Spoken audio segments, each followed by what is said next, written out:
Healy. He's got the long pass to O'Halloran if he wants it, but he wants to go up the middle and show his pace again. And he really is a threat, isn't he?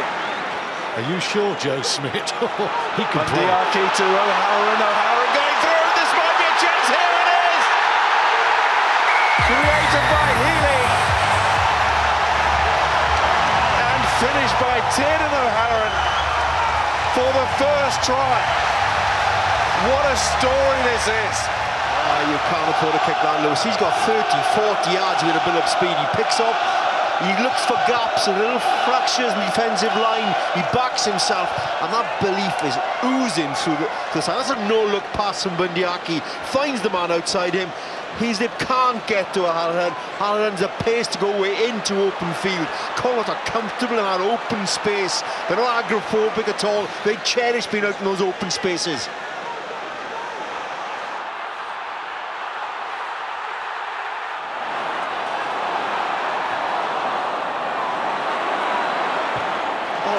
Fizzing everywhere, and Adeoloke is trying to control here.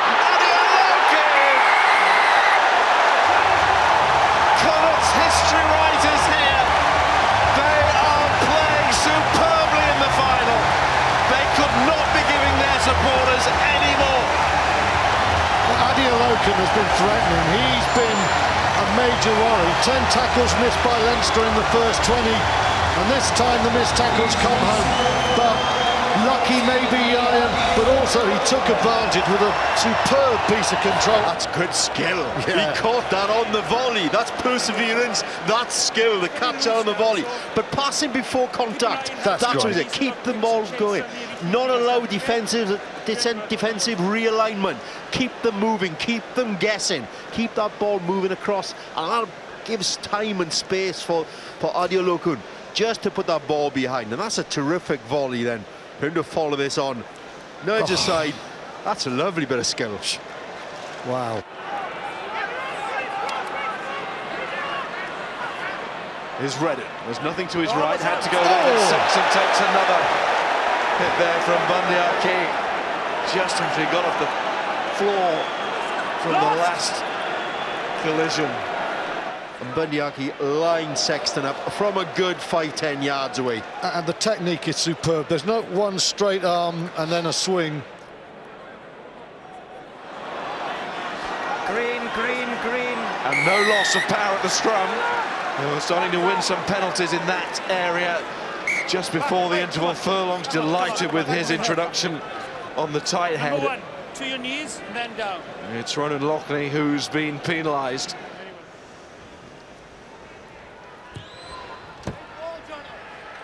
And he gets Leinster on the board in the final. They simply had to get that first score.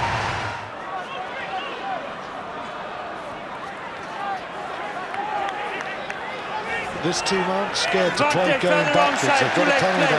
They're so comfortable with the ball in hand, both passing or offloading, that they go backwards and they're quite happy. Further Marvin's not onside, too impressed there. Ball there. You sense a very important kick in the context of the match, this. And it is going to struggle. That's Henshaw. Don't push it for the penalty. Let the ball come back. Here's McGinty. Downing once more. McCartney. Oh, he's motoring here. McCartney the hooker. McCartney for Connacht. Just short. Nigel Owens gives the 5-metre scrum. Don't play him.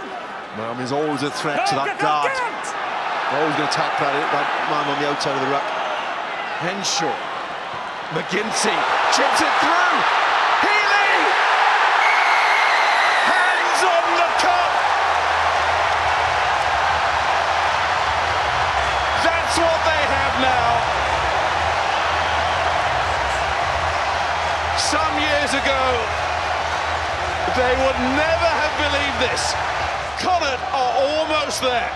Well, they keep the ball in hand, but when they kick, it is to deadly effect. Bundyaki last week against Glasgow, and AJ McGinty, the Eagles fly half with an inch-perfect kick. he makes sure he's almost magic that ball to sit up for the marvellous Matt Healy. As we said, I didn't think they ever thought about a drop goal. If they keep the ball long enough, they can score.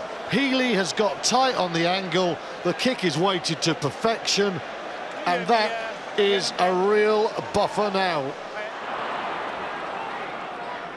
Leinster have found themselves in a good position here, and they're spreading it wide, and there's a chance maybe until that whistle went. It's been deemed to have gone forward. Connacht realises that now, and Leinster felt that was the first step back, but it's not, according to Nigel Owens. When this ball leaves Sexton's hand, that has gone backwards. It's a floaty old sort of pass, and it's drifted forward afterwards, but the initial movement is backwards, and I think Nigel Owens has got that wrong, Ian.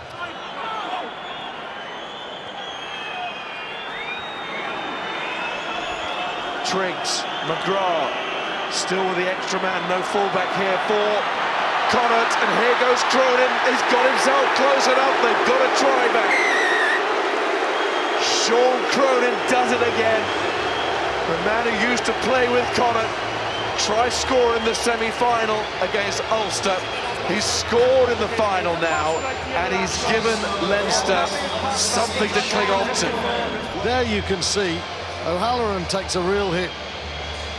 Will not know if he did say anything. He bent to look, but that was a long period with the man down, and he's still down. And in the end, O'Halloran's absence was crucial because they got outflanked once on the right eye, and then they went back the other way, and they just ran out of numbers. In a sporting season of dreams and fairy tales, add the Connacht name to the list.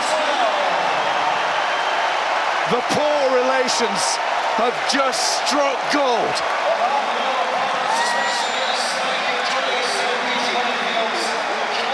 They believed all along, and everybody better believe it now. John Muldoon and Connacht, Pro 12 champions.